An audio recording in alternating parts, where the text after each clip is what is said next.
your Alaska Link weather for Fairbanks and the interior. The holiday weekend is upon us, and we are going to see some pleasant conditions in play. We're going to know that we're going to see more times of this blue sky that was captured here across Denali National Park.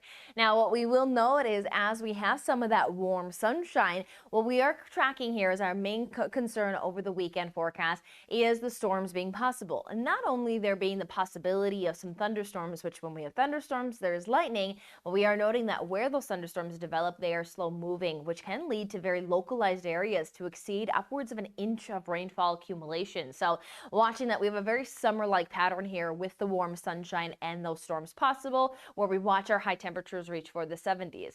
And as we move into this pattern here for the weekend, note that we are going to rinse and repeat this setup to last into much of next week, as there's a lot of low pressure system activity in the southern Gulf and the northern Pacific, which is going to keep us underneath high pressure system control, but still in that moisture field.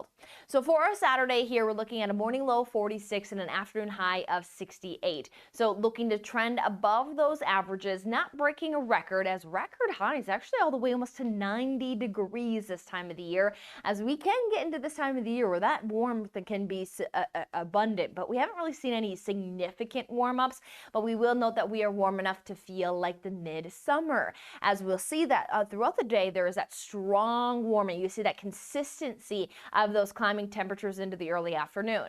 Then by the late afternoon, slowing down to that warmth, as what we see is that we then turn our attention to that convection that is able to make some thunderstorms. So rolling through the forecast, we can see the spots of that moisture in play, and then by the afternoon, more of that coverage. Now you can see the big areas of coverage are our mountain regions. So that's where we will see a lot of those storms pop up and then create that very slow movement. At times we can see those storms pop up, especially over some local mountain ranges, and allow for some of those storms to even move over our valley spots. So really, it's going to be a weekend where we'll have to pinpoint where the rainfall occurs, but we are going to see that some communities will stay completely dry this weekend. Now, we see numbers on the board for nearly everyone, especially the closer you are to those higher elevation points. It's not promised we get this much moisture. Some spots, again, will have zeros from the weekend, while other spots may have that inch or more of accumulation due to where some of those storms develop. So one of those weekends where we'll want to take advantage of some pleasant weather, but we'll want to stay weather aware. 19 hours and 47 minutes of daylight for our Saturday, where we know much of our interior region will be climbing into the 60s, especially the local valley, even floating with those 70s.